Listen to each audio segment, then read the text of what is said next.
શ્રી સ્વામિનારાયણ ભગવાનની જય. અક્ષર પુરુષોત્તમ મહારાજની જય. રાધા કૃષ્ણ દેવની જય. સિયાવર રામચંદ્ર ભગવાનની જય. ઉમાપતિ મહાદેવની જય. પ્રમુખ સ્વામી મહારાજની જય. મહંત સ્વામી મહારાજની જય. પ્રમુખ સ્વામી મહારાજ શતાબ્દી મહોત્સવની જય. ઇંગ્લેન્ડના પ્રસિદ્ધ મનોચિકિત્સક ડૉક્ટર હેમિલ્ટન એકવાર પોતાના ક્લિનિકમાં બેઠા હતા. એ વખતે એક દર્દીએ પ્રવેશ કર્યો. અસ્તવ્યસ્ત કપડાં, લાંબા લાંબા વાળ, મેલો ઘેલો દેખાવ અને ડૉક્ટર પાસે આવીને પોતાના જ વાળ ખેંચતો ખેંચતો ડૉક્ટરને કહે છે, સાહેબ મને સારવાર આપો, મને ઉપાય બતાવો, હું બહુ દુઃખી છું. ડૉક્ટરે હાથના ઈશારાથી બેસાડ્યા અને પૂછ્યું, બોલો શું તકલીફ છે? ત્યારે પેલો દર્દી કહે કે હું જીવનથી કંટાળી ગયો છું. મને સ્યુસાઇડ કરવાના, આત્મહત્યા કરવાના કેટલાય વિચાર આવે છે. મને કંઈ શાંતિ થાય એવો ઉપાય બતાવો. ત્યારે ડૉક્ટરે કહ્યું કે માણસને આવા વિચારો 3 પ્રસંગે આવે છે. કંઈક સ્ત્રી સાથે આવું કલંક લાગ્યું હોય, કંઈ કુકર્મ કર્યું હોય, રંગે હાથ પકડાઈ ગયો હોય, તો આ ચારિત્રને લઈને આવો પ્રશ્ન થાય.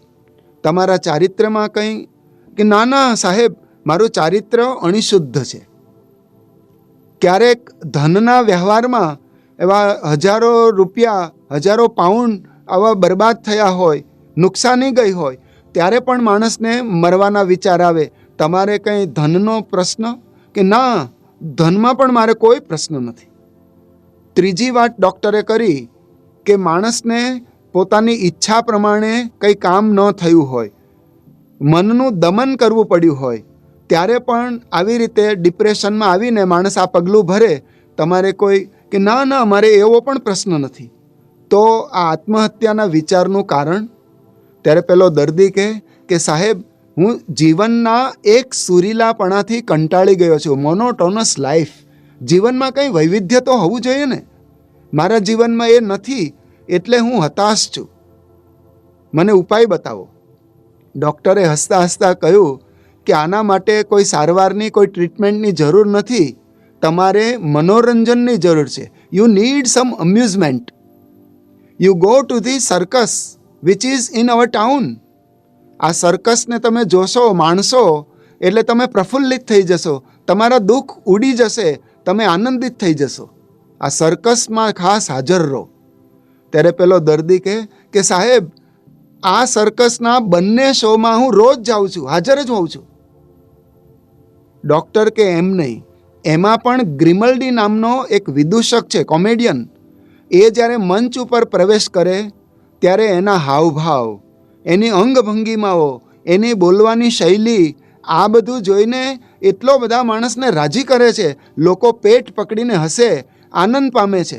તમે ખાસ ગ્રિમલ્ડીના શો એટેન્ડ કરો અને તમારા દુઃખ દૂર થઈ જશે. ત્યારે પેલો દર્દી કહે છે, આઈ એમ ગ્રિમલ્ડી સર. તમે જે આ ગ્રિમલ્ડીની વાત કરો છો હું પોતે. મને જોઈને લોકો રાજી થાય છે, આનંદ પામે છે, પણ મારી મનોદશા તો જુઓ. હું હસું છું એટલે માની ન લેશો સુખી છું હું. રડી શકતો નથી એનું દુઃખ છે મને, એવો દુઃખી છું હું. દબાવીને બેઠો છું જીવનના કંઈ કેટલા કારમાં ઘાને, ગમે ત્યારે ફાટી નીકળે એવો જ્વાળામુખી છું હું. લોકોને આનંદ થાય છે આપણને જોઈને, પરંતુ એ સફળ જ હોય એવું નથી. એના જીવનમાં કેટલાય પ્રશ્નો છે, કેટલી સમસ્યાઓ છે, કેટલાય દુઃખ છે, એ બધા બતાવી શકાતા નથી. નિષ્કુળાનંદ સ્વામી, સ્વામિનારાયણ ભગવાનના સંત એક પંક્તિમાં આખો ચિતાર રજૂ કરે છે. જેમ કડાયામાં કણ ઉછળે છે, ઊંચા નીચા અગ્નિ જ્વાળે રે, તેમ જો આ તન ધારી બળે છે, સ્વર્ગ મૃત્યુને પાતાળે રે. મુક્તાનંદ સ્વામી પણ જુદા શબ્દોમાં આ જ વાત રજૂ કરે છે. રાજા ભી દુખિયા, રંક ભી દુખિયા, ધનપતિ દુખિત વિકાર में विना विवेक ભેખ સબ દુખિયા જૂઠા તન અહંકાર મેં, સંત સુખી સંસાર મેં. આ સફળતા માટે, આ સુખ પામવા માટે સંત વિભૂતિ ગુરુ પ્રમુખ સ્વામી મહારાજ આપણને એક સમીકરણ બતાવે છે. પુરુષાર્થ વત્તા પ્રાર્થના બરાબર સફળતા. જો સફળતા મેળવવી હોય તો પુરુષાર્થ કરો, એની સાથે સાથે ભગવાનને પ્રાર્થના કરો. આ બંનેનો સમન્વય જ્યાં થાય ત્યાં સફળતા તમારા કદમોમાં ચૂમતી ફરે છે. એ સામેથી આવીને સફળતા વરે છે. એટલા માટે પુરુષાર્થની સાથે જીવનમાં પ્રાર્થનાને પણ મહત્ત્વ આપવું જોઈએ. એટલા માટે જ પેલા ખલાસીએ, પેલા નાવિકે પોતાના હોડીના બે હલેસાને સાંકેતિક નામ આપ્યા. એકનું નામ આપ્યું પુરુષાર્થ, બીજાનું નામ આપ્યું પ્રાર્થના. આ બે હલેસાથી જ દુઃખના સાગરને તરી શકાય છે. મહાભારત 5 પાંડવો જ્યારે કૌરવો સામે કુરુક્ષેત્રના મેદાનમાં આ યુદ્ધ માટે તત્પર છે, એ વખતે અર્જુન પોતે અતિરથી, મહારથી, અતિ શૂરવીર યોદ્ધા, પરંતુ વિષાદગ્રસ્ત થઈ ગયો. અને એ વખતે આ દુઃખમાંથી બહાર આવવા એણે શું કરવું, સફળતા માટે શું કરવું, તો તરત જ એ શ્રીકૃષ્ણ ભગવાનના ચરણમાં ગયો, પ્રાર્થના કરી. કાર્પણ્ય દોષો પહત સ્વભાવ પૃચ્છામિ ત્વામ ધર્મ સમ્મૂઢ ચેતા યચ્છ્રેય સ્યાન નિશ્ચિતમ બ્રૂહિ તન્મે શિષ્યસ્તેહમ સાધી મામ ત્વામ પ્રપન્નમ. હે પ્રભુ, હું તમારા શરણે આવ્યો છું. આ પ્રાર્થના કરી અને કૃષ્ણ ભગવાને એનો જીવન રથ સંભાળી લીધો. મહાભારતમાં વિજય થયો. અને એટલા માટે જ ગીતાના સાર રૂપે છેલ્લે એક શ્લોકમાં મહર્ષિ વેદવ્યાસ સ્વયં લખે છે, યત્ર યોગેશ્વર કૃષ્ણો યત્ર પાર્થો ધનુર્ધર તત્ર શ્રીર વિજયો ભૂતિર ધ્રુવા નીતિર મતિર્મમ. એ સંજયને કહે છે કે જ્યાં સુદર્શન ચક્રધારી કૃષ્ણ છે અને જ્યાં ધનુષ્યધારી અર્જુન છે, આ બંને જ્યાં ભેગા થયા છે ત્યાં જ શ્રી, ત્યાં જ સંપત્તિ, વિજય, સફળતા, નીતિ બધું જ ત્યાં જ આવીને વસે છે. જાણે આપણને સમજાવે છે કૃષ્ણ પુરુષાર્થનું પ્રતીક, શ્રી કૃષ્ણ ભગવાન પ્રાર્થનાનું સ્વરૂપ, અને આ બંને ભેગા થયા ત્યારે જ સફળતા પ્રાપ્ત થઈ છે એવી વાત આપણને સમજાવે છે. પ્રાર્થના એટલે શું? પ્રાર્થના માટે એક ચિંતકે અદ્ભુત વ્યાખ્યા આપી છે, a prayer is to talk with God, a prayer is to walk with God. ભગવાનનું સાનિધ્ય અને ભગવાન સાથેનો સંવાદ, વાર્તાલાપ, એનું નામ પ્રાર્થના. એટલે કે ભગવાનની સમક્ષ બેસવું અને આપણી મનોવ્યથા કે આપણા સંકલ્પોની રજૂઆત કરવી, એનું નામ પ્રાર્થના.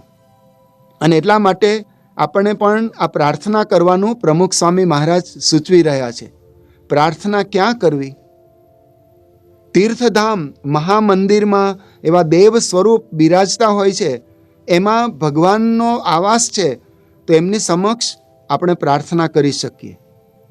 કદાચ આપણા નગરમાં, આપણા ગામમાં મંદિર હોય, ત્યાં પણ ભગવાન સમક્ષ જઈને પ્રાર્થના કરી શકાય. મંદિર ના હોય તો આપણા ઘરમાં પણ એવું દેવસ્થાન બનાવીને ત્યાં ભગવાનનું સ્વરૂપ પધરાવીને ત્યાં પણ પ્રાર્થના કરી શકાય. અરે, આપણા હૃદયમાં મનોમન સ્મૃતિ કરીને પણ ભગવાન સમક્ષ પ્રાર્થના કરી શકાય. આ આપણી પ્રણાલી છે. પ્રાર્થના કરવી એ આપણને સૌ શાસ્ત્ર પણ શીખવે છે. સૌથી વિશ્વનો પ્રાચીનતમ ગ્રંથ વેદ, એ પણ 4 વેદ, ઋગ્વેદ, યજુર્વેદ, સામવેદ, અથર્વવેદ, આ 4 વેદ એ પ્રાર્થનામય છે. વેદકાલીન ઋષિઓ ભગવાન સમક્ષ પ્રાર્થના કરે છે, હરિ ઓમ દ્યૌઃ શાંતિરંતરિક્ષગુમ શાંતિ પૃથિવી ઓમ યુવાસુ વાસાહ પરિવીત આગાત્સ ઉશ્રેયાન ભદ્રં કર્ણેભિઃ શ્રેણુયામ દેવાહ. આવી રીતે ભગવાન સમક્ષ સમૃદ્ધિ માટે, શાંતિ માટે, મુક્તિ માટે ભગવાનને પ્રાર્થના કરવામાં આવે છે.